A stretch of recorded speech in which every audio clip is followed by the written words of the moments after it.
Francis Lapierre, bonjour. Bonjour. Vous avez publié aux éditions L'Harmattan l'Évangile oublié. Alors plus précisément, c'est une troisième édition, donc ma question est simple. Pourquoi cette troisième édition? Eh bien parce que c'est une longue histoire. Au début des années 2000, un groupe de gens qui s'occupaient de catéchisme m'a dit est-ce que vous ne pourriez pas nous écrire en quelques lignes simples comment les évangiles se sont construits au cours du temps? La réponse n'est pas simple, mais j'ai quand même fait le livre et il a fallu que je le retouche plusieurs fois.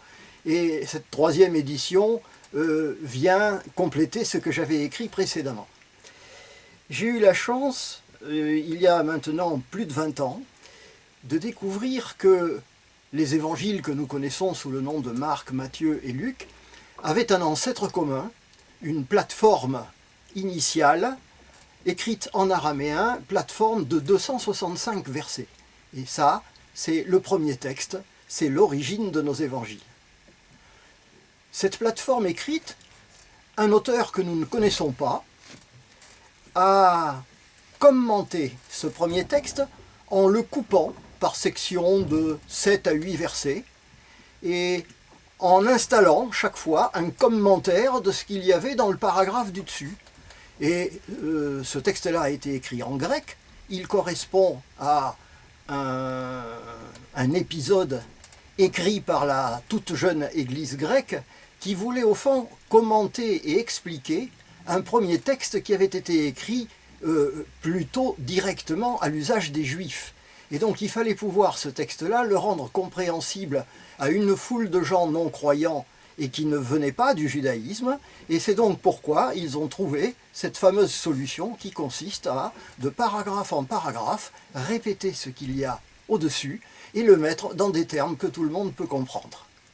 Et cette base commune, la deuxième réponse en grec, représente à peu près 250 versets, ce qui fait qu'il y a 510 versets qui étaient déjà écrits au moment où ceux que nous appelons Matthieu, Marc et Luc se sont mis à leur travail.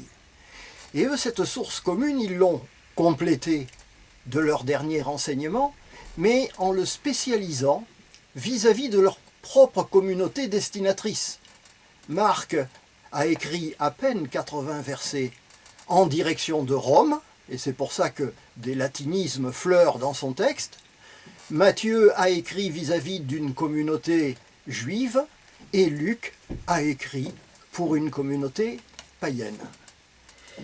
Alors, les conséquences de cette succession de couches que personne n'avait repérées, probablement écrites dans les années entre 30 et 40, a deux conséquences majeures pour l'histoire du christianisme. La première conséquence, c'est que probablement Paul connaissait bien plus de choses sur les évangiles qu'il n'est couramment admis. On admet que Paul est mort dans les années 60-65, que les évangiles ont été écrits à partir de 65-70, et donc que Paul ne connaissait pas les évangiles. C'est absolument faux. Il connaissait au moins toute la partie dont les autres avaient hérité après coup, mais ça, il le connaissait et il le cite dans ses lettres.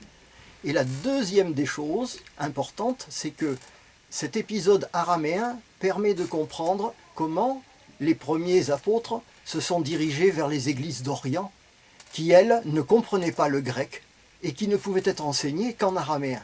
Et donc c'est extrêmement important parce que pendant que ces églises de Mésopotamie et d'Irak d'aujourd'hui étaient enseignées en araméen, Paul, lui, enseignait et écrivait en grec pour toute l'Europe occidentale.